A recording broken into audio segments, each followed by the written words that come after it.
வணக்கம். அச்சா, நட்சத்திரங்களுக்கும் நம்ம உடம்புக்கும் ஏதாவது சம்மந்தம் இருக்குமா? நீங்க என்ன நினைக்கிறீங்க? ஆயிரக்கணக்கான வருஷமா நம்மளோட வேத ஜோதிடமும் ஆயுர்வேதமும் கண்டிப்பா இருக்குன்னு சொல்லிட்டு இருக்கு. இந்த ரெண்டு பழமையான அறிவியலும் ஒன்னு சேர்ந்து நம்ம ஆரோக்கியத்தை பத்தி என்னென்ன ரகசியங்களை சொல்லுதுன்னு தான் நாம இப்ப பார்க்க போறோம். வாங்க உள்ள போலாம். நம்ம ஜாதகம் நம்ம எதிர்காலத்தை மட்டும்தான் சொல்லும்னு நினைச்சிட்டு இருக்கீங்களா? ஆனா அதே ஜாதகம் உங்க உடம்புக்கும் மனசுக்கும் வர பிரச்சனைகளுக்கான ஒரு ரகசிய சாவியா இருக்கலாம்னு சொன்னா நம்புவீங்களா? ஆமா, இந்த ஒரு கேள்விதான் இதுதான் நம்மளோட இந்த முழு தேடலுக்கும் ஆரம்ப புள்ளி. இதோட மைய தத்துவமே ரொம்ப சிம்பிள், ஆனா ரொம்ப ஆழமானது. அண்டத்தில் உள்ளதுதான் பிண்டத்திலும்னு சொல்லுவாங்க. அப்படின்னா என்ன? சிம்பிளா சொல்லணும்னா, இந்த பிரம்மாண்டமான பிரபஞ்சத்தோட ஒரு குட்டி மாடல் தான் நம்ம ஒவ்வொருத்தரோட உடம்பும். ஜோதிஷம்னு சொல்ற இந்த பழங்கால அறிவியல் என்ன சொல்லுதுன்னா, வானத்துல இருக்கிற கிரகங்களுக்கும் நம்மளோட உடல் நலத்துக்கும் நேரடியா ஒரு கனெக்ஷன் இருக்குன்னு சொல்லுது. இன்னும் புரியற மாதிரி சொல்லணும்னா, உங்களோட ஜாதகம் இருக்கு இல்லையா, அது உங்க ஹெல்த்துக்கான ஒரு பர்சனல் ப்ளூ பிரிண்ட் மாதிரி.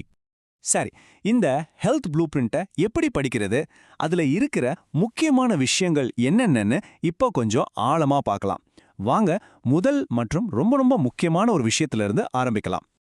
இந்த முழு ப்ளூ பிரிண்ட்டுக்கும் பேஸ்மெண்ட்டே இந்த லக்னம் தான். நீங்க பிறக்கும்போது கிழக்கு வானத்துல எந்த ராசி உதிக்குதோ அதுதான் லக்னம். இதுதான் உங்க ஹெல்த் அனாலிசிஸோட ஆணிவேர்னே சொல்லலாம்.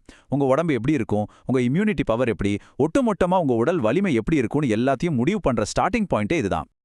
இதை இன்னும் சிம்பிளா புரிஞ்சுக்க, லக்னத்தை ஒரு செடியோட வேர் மாதிரி கற்பனை பண்ணிக்கோங்க. வேர் நல்லா ஸ்ட்ராங்கா இருந்தாதான் செடி நல்லா செழிப்பா வளரும் இல்லையா?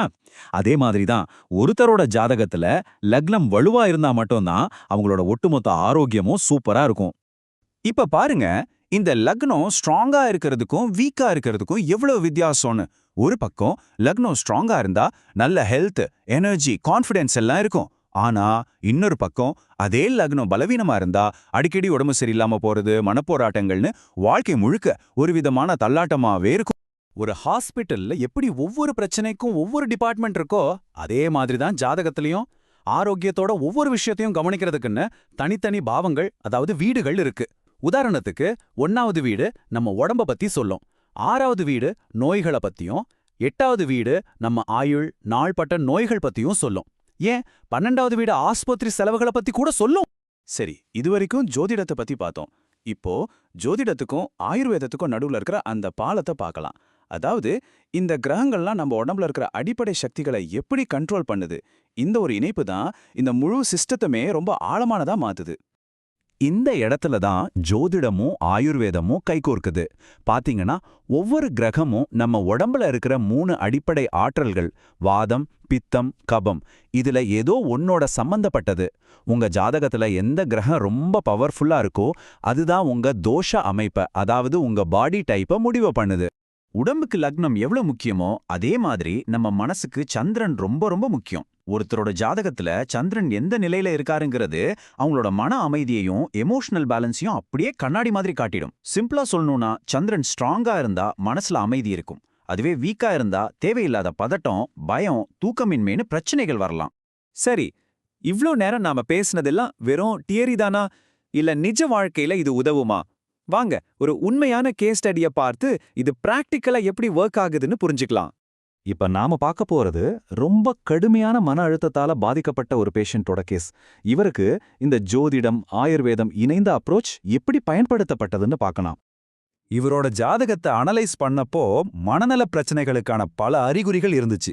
உதாரணத்துக்கு, மனசுக்கு காரகனான சந்திரனோட பிரிவினையை குறிக்கிற கேது சேர்ந்திருந்தது. இது ஒரு மாதிரி தனிமைப்படுத்தப்பட்ட டிஸ்கனெக்டடான மனநிலையை காட்டுச்சு. அதே மாதிரி சுகஸ்தானம்னு சொல்ற 4வது வீட்ல துக்கத்துக்கு காரகனான சனி இருந்தது. அவரோட எமோஷனல் தனிமைக்கு ஒரு முக்கிய காரணமா இருந்துச்சு. இங்க நாம ரொம்ப முக்கியமா கவனிக்க வேண்டிய ஒரு விஷயம் இருக்கு. இந்த முறை மாடர்ன் மெடிசனுக்கு ஒரு மாற்று கிடையாது. இது ஒரு மாற்று மருத்துவ முறை இல்ல. அதுக்கு பதிலா ஒரு துணை அமைப்பு. அதாவது மாடர்ன் மெடிசன் கூடவே சேர்ந்து ஆயுர்வேதம், ஆன்மீக பயிற்சிகள் மூலியமா ஒரு முழுமையான குணத்தை கொடுக்கறதா இதோட நோக்கம். அப்போ நம்மகிட்ட இப்ப பல மருத்துவ முறைகள் இருக்கு. இதுல எது பெஸ்ட்னு சண்டை போடுறதை விட, எந்த நேரத்துக்கு எந்த பிரச்சனைக்கு எது சரியா இருக்கும்னு கேக்குறது தான் புத்திசாலித்தனம். சரி, அந்த முடிவை எப்படி எடுக்கிறதுன்னு பார்க்கலாம் வாங்க. இந்த முடிவெடுக்கிற ப்ராசஸ் பாத்தீங்கன்னா ரொம்பவே பிராக்டிக்கலானது.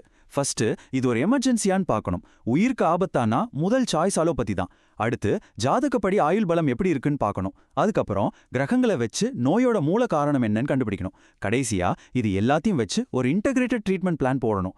இங்க எந்த மருத்துவ முறை பெருசுங்கிறத விட பேஷண்டோட நலன் தான் முக்கியம். சுருக்கமா சொல்லணும்னா ஒவ்வொரு சிஸ்டத்துக்கும் ஒரு முக்கியமான வேலை இருக்கு. அலோபதி எமர்ஜென்சி நேரத்துல உயிரை காப்பாத்தும். ஆயுர்வேதம் உடம்பு சரி செஞ்சு மறுபடியும் பேலன்ஸ்க்கு கொண்டு வரும். ஜோதிடம் இந்த நோய் எப்ப ஆரம்பிச்சது, எப்ப குணமாகுங்கிற அந்த நேரத்தை சரியா கணிச்சு சொல்லும். கடைசியா இந்த ஒரு சிந்தனையோடு முடிச்சுக்கலாம். சரியான நேரம் வந்தா விஷம் கூட மருந்தா மாறும். அதே நேரம் தப்பி போனா மருந்து கூட விஷமா மாறிடும்னு சொல்லுவாங்க. அந்த சரியான நேரத்தை புரிஞ்சிக்கிறது தான் இந்த முழு அறிவியலோட நோக்கமே. நம்ம ஆரோக்கியத்துல நேரம் அப்படிங்கிற ஒரு விஷயம் எவ்வளோ பெரிய பங்கு வகிக்குதுன்னு யோசிச்சு பாருங்க. நன்றி.